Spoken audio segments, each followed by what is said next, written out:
Hi, and welcome to this episode of Deer Talk Now. I'm in southeastern Kansas. It's the opening of the muzzleloader season. I'm here with my new best friend, Greg Stout. He's with Extreme Hunts. And Greg, when I hunt these early seasons, it's the second week of September, I kind of see it as there's kind of two phases to it. There's a good and there's a bad. The good part is that the deer are on consistent food sources, so they're patternable. The bad news is it's going to hit, probably 85 degrees this afternoon. So your windows of opportunity are kind of limited to that first hour in the morning and that last hour in the afternoon. Now, as a guide and as an outfitter, how do you deal with that? Well, you're right on that. We got an early morning hunt, and we're going to kind of key in on our transition areas. Right. In between that food source, which this time of year is the beans, and we're very fortunate this year in Kansas. They've had great rainfall. Bean crop's awesome. And we're able to pattern them. I mean, they're feeding in the beans really heavy. Right. So we're going to set up in between the food source and the known bedding areas. And we've had numerous camera sightings saying we've got good activity in the area. So how about in the evenings then? What's the game plan in the evenings? And again, we're going to key in closer to the food source right now, and that is and in the mornings, the soybeans. The problem is, obviously, if you go in the mornings, you got the risk of running the animals off. Exactly. We don't want to bump them off that food. Right. But they're going to be here, and it's early, and we can pattern them. A lot of the bucks still have the velvet. There's a few of them that have shucked the velvet off, and they've obviously changed and went other ways, but there's numerous bucks in the area still carrying velvet, and we're seeing them every evening on these beans, and in a lot of daylight, actually. So it gives you ample opportunity to get a good shot at one. Right.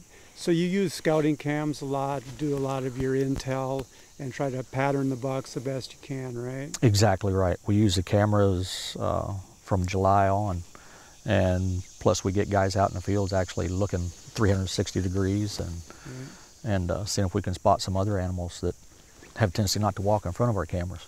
So. And this is a muzzleloader hunt, so yep.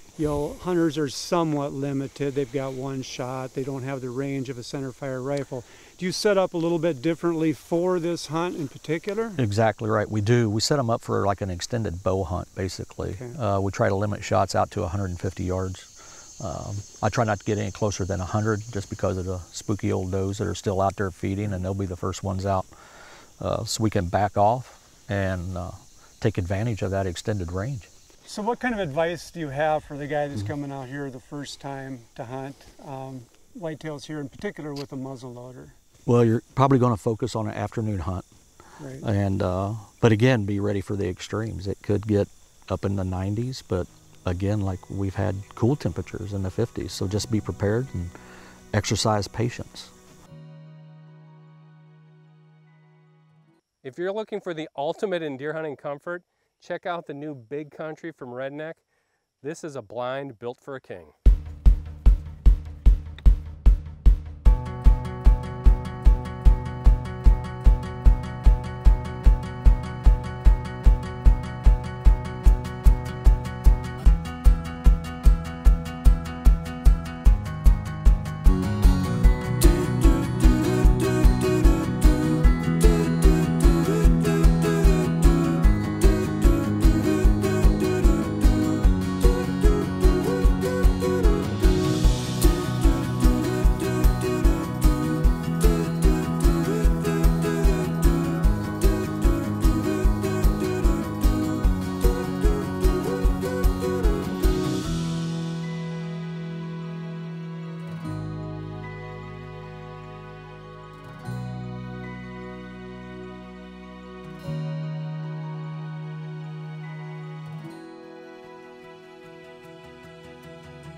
You could literally take a nap in here and have a party, and you could fit 2 or 3 people in here.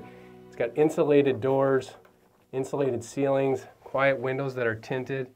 Just give me Wi-Fi and I could do my job up here. Check them out today. It's the new Big Country blind at redneckblinds.com.